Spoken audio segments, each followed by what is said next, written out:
जय जगन्नाथ नमस्ते। ओडिशार कला संस्कृति उपरे आधारित ओडिया बादीपाला मंच चासीखंड जगतसिंहपुर गायक श्रीजुक्त रवींद्र सामंतराय। जय जगन्नाथ।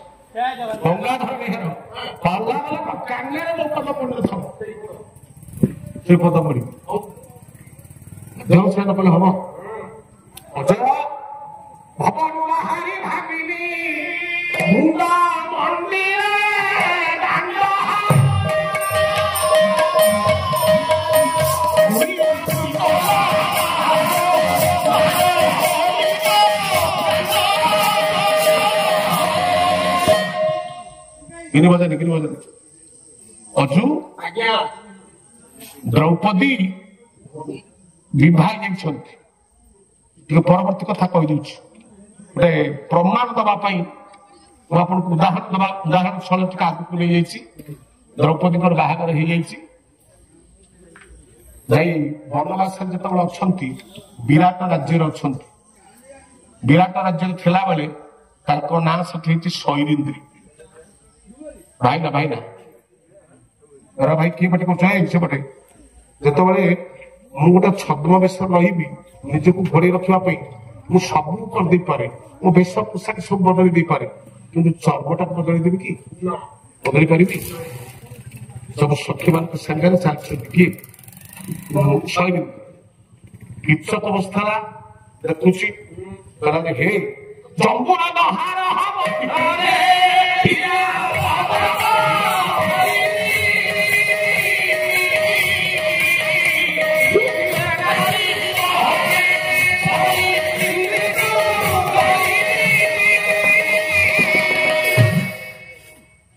समस्त नारी मानकर समस्त सखी मानकर रूप समिश्रित भाव में यदि गोटे जंबुर हार हुए गोटे सुवर्णर हार हुए ता भर द्रौपदी रूप मौसम हीरा पदक से कला एटुका कौच फटो देखीला खाली से पद पड़ुची कौन कांति चाहे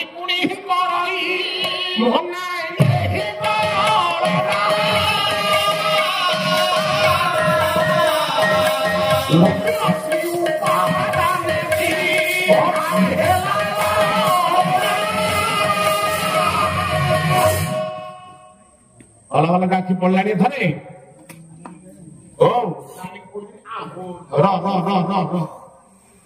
पाला वाला मो चाकिरिया नुह पाला हूँ मोर व्यवसा जिते घोषिबी जिते लोक पाखे नुआ नुआ कथा कहबी पैसा टाक अधिका करी सत कथा तो सत कथा पाला व्यतीत मोर कौन वृत्ति अच्छी एवं सीना पुओ चाकरी कला चाकरी करने मूल आपण मान पैसा आपण मान स्नेह आपण मान सदिच्छा पाला परशु भाईना चाकरी कले मासकू 80,000 टका दरमा पाइले एपटे गोटे पद एपटे गोटे पद ना पाला घुसा ही पाला ना से चाकरी जीवन सारा खरा दिन तक बुलिकी सुसुची गला देख कांति चाही मन करई पुणी यही कलना रवि रश्मि करे गढ़ाकी यही रखना रविंकर रश्मि सूर्यंकर रश्मि अजु कलाटा धरा गोरा से उत्पादन लड़ना गढ़ाला कि तारा कृष्ण कहीं निला पुणी पुणी शनि बृहस्पति मंगल से गंगाधर बिहार कीचक कथा शनि बृहस्पति मंगल जाऊ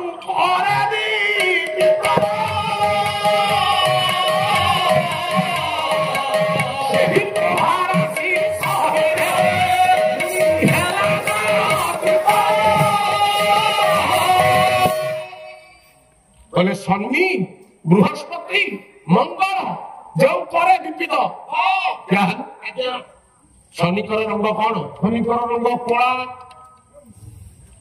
बृहस्पति रंग कौन बृहस्पति रंग हलदिया शनि बृहस्पति मंगल रंग कौन लाल ये तीनटा को रंग ये शैलेन्द्री पाखे ग्रथित गुंथा ତା ଭିତରେ ଗୁନ୍ଥା ହେଇଛି କଣ କୃଷ୍ଣ ଚାରୁ କୁନ୍ତଳ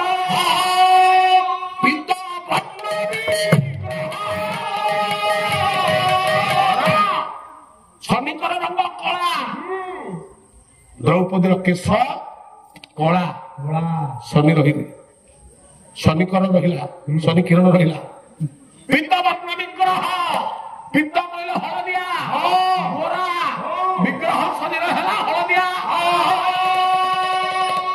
ହେଲା ରକ୍ତ ବର୍ଣ୍ଣ ହେଲା ରଞ୍ଜିତ ପାଣି ଚରଣ ଦ୍ୱୟ ହାତ ପାଦ ତଳିପା ରକ୍ତବର୍ଣ୍ଣ ମଙ୍ଗଳ ଶରୀର ବୃହସ୍ପତି ମୁଣ୍ଡ ହେଲା ଗୋରା ନା କଳା ଏଇନା କହୁଥିଲୁ ଫଟୋରେ କଳା ଗଙ୍ଗାଧର ମେହର ଭୁଲ ନା କୋଉଠି ଜନ୍ମ ହେଲା ପୁଣି ବ୍ୟାକରଣ କୋଉଠି ଜନ୍ମ ହେଲା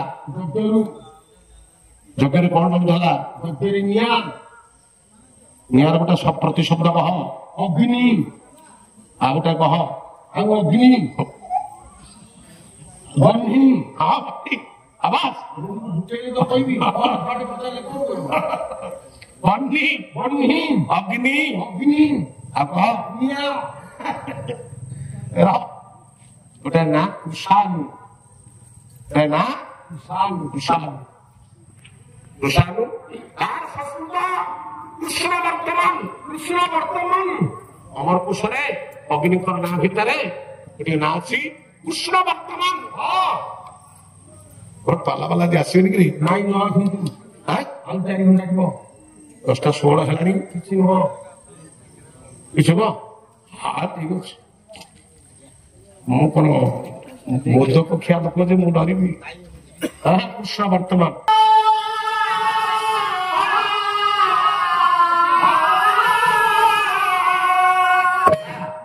ହେଲା ନା ହେଲା କୃଷ୍ଣ ଦ୍ରୌପଦୀ ଯାଜ୍ଞସେନୀ ପାଞ୍ଚାଳୀ ଏକବଳା ବାପା ମାଙ୍କର ସ୍ନେହରେ ବଢିଲେ ଯୌବନ ଆସିଲା ଅଜୁ ଅନେକ ଭଲ ଗାୟକ ଯୌବନ ବର୍ଣ୍ଣନା କରନ୍ତି ଅନେକ ଭଲ ଗାୟକ କିନ୍ତୁ ଯୋଉ ଯୌବନ ବର୍ଣ୍ଣନା ଶୁଣିଲା ବେଳେ ଆମ ହାଇସ୍କୁଲ ଜଣେ ହେଡମିଷ୍ଟ୍ରେସ୍ ଥିଲେ ବୁଝିବୁ ନା ସ୍ମୃତିରେଖା ମହାନ୍ତି ମହୋଦୟ ବଡ ଭାଉଜ ହେବେ ମତେ କହିଲେ ରବି ସେତେବେଳେ ଯୋଉ ପାଲା ହଉଥିଲା ପାଲା ଦେଖିବାକୁ ବସୁ ଘର ହଉଛି କୁଞ୍ଜ ପାଲା ଦେଖିବାକୁ ଜମିଦାର ଘର ପାଲା ଦେଖିବାକୁ ବସୁ ଗୋଟେ ଅତି ପାଲା ବାଲା ଗୋଟେ ରସିକିଆ ପାଲା ବାଲା ହେଇଥିଲା ଆମକୁ ଦେଖିକି ଜଙ୍ଗଲ ବନା ଗାଇଲା ଅତି ବେକାର ବନା ଆମ ମୁହଁ ପଡିବା ପଳେଇ ଉଠିକି ଦେଖନ୍ତୁ ପାଲା କଲା ବେଳେ ଶାଳୀନତା ରହିବାର ଅଛି ଶିକ୍ଷା ଦେବାର ଅଛି ଆଉ ଗୋଟେ କଥା ଶୁଣନ୍ତୁ ମୁଁ କହିବିନି କାହା ନା ଗୋଟେ ପିଲାକୁ ଭାରି ଭଲ ପାଆନ୍ତି ଆମ ଅଞ୍ଚଳରେ ଯଜ୍ଞ ହୁଏ ମୋ ଗାଁ ପାଖରେ ଦିଲ୍ଲୀ ମୋ ମା ପାଖରେ ମୁଁ ସେ ପୁଅକୁ ଡାକି ପୁଅକୁ ସମସ୍ତେ ଭଲ ପାଆନ୍ତି ପୁଅକୁ ସମସ୍ତେ ଭଲ ପାଆନ୍ତି ଆଚ୍ଛା ସିଏ ତା ପାଖରେ ଗୋଟେ କମେଡିଆନ ଅଛି ସେ କମେଡି ଭଲ କରେ ପିଲାମାନେ ସବୁ ଭଲ ପାଆନ୍ତି ମୋ ସାନ ଝିଅ ତାଙ୍କ ଭାଇ ହେବେ ଗାଁ କମେଡି ପଚାର ତୁ ଏମିତି କମେଡିଆନ ପାଳିଆ ରଖିଛୁ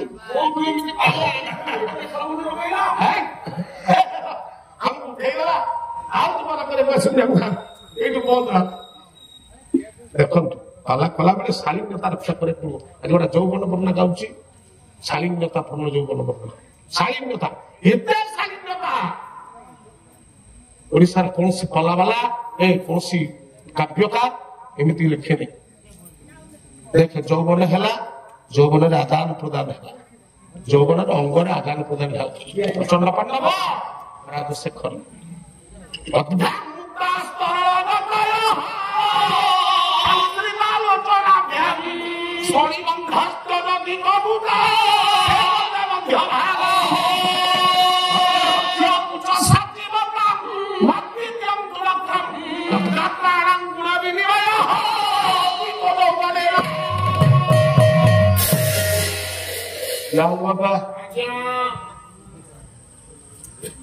आगे ଏକାଥରକେ ମୁଣ୍ଡିଆ ମାରିଦିଅ, ମତେ ଡିଷ୍ଟର୍ବ କରନି, ସମସ୍ତେ ମୁଣ୍ଡିଆ ମାରିଦିଅ।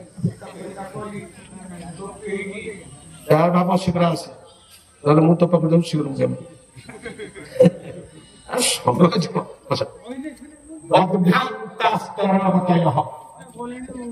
ପାପ ଦେଲା ଆଖି ନେଲା, ଯୌବନ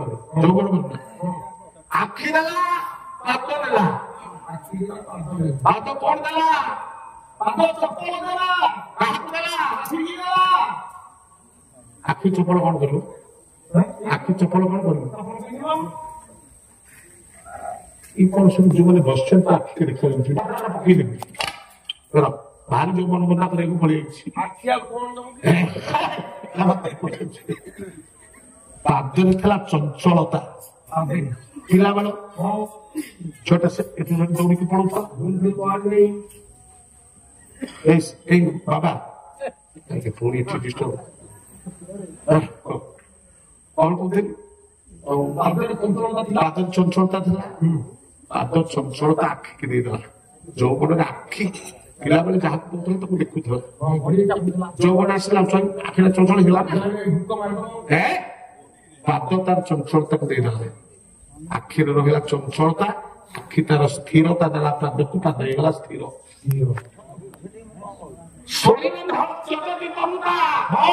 ସେ ମତେ ମଧ୍ୟ ଭାଗ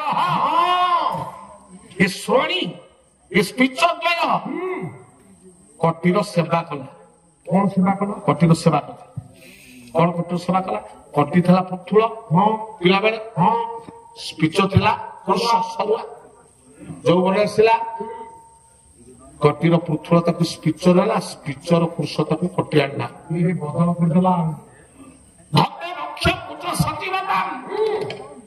ବକ୍ଷ ପ୍ରଦେଶରେ କୁଚ ଅଙ୍କୁର ପଦମ ହେଲା, ବକ୍ଷୋଜ ଜାତ ହେଲା।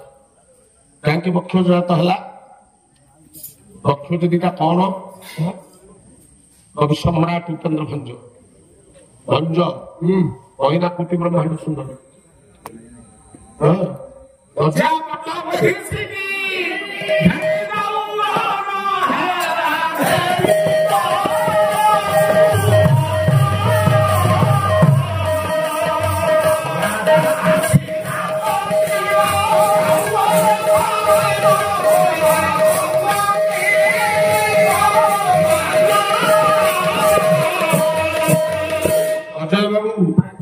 ରାଜାରାଣୀ ଦି ଜଣ ଆସିଲେ, ତାଙ୍କୁ ଆମେ ପୂର୍ଣ୍ଣ କୁମ୍ଭ ଦେଇକରି ବନ୍ଦାପନା କରିବା ନାହିଁ। ଲଜ୍ଜା ରୂପକ ରାଣୀ, ଆଗ ଲାଜ ନଥିଲା, ଯୌବନେଶ୍ୱର ରାଜା ଆସିଲା, ଲଜ୍ଜା ରୂପକ ରାଣୀ, ଆଉ ରାଜା ହେଲା ଯୌବନ ରାଜା। ତାକୁ ପୂର୍ଣ୍ଣ କୁମ୍ଭ ଦେଇକରି ଅଭିଷେକ କରାଗଲା।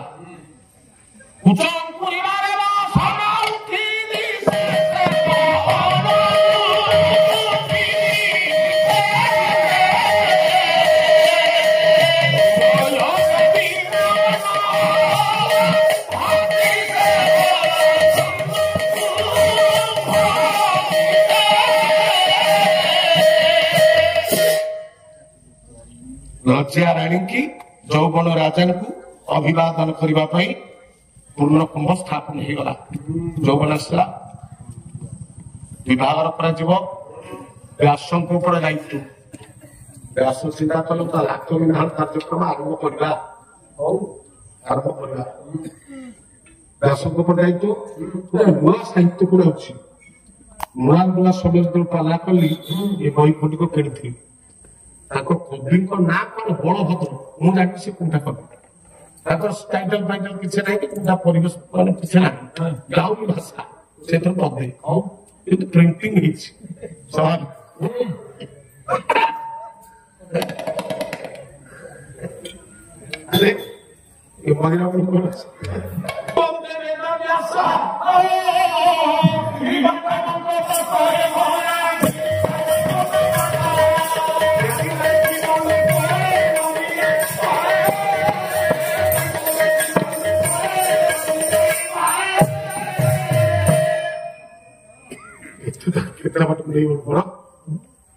ବ୍ୟାସ ସମସ୍ତଙ୍କୁ ନିମନ୍ତ୍ରଣ ଦେଲେ।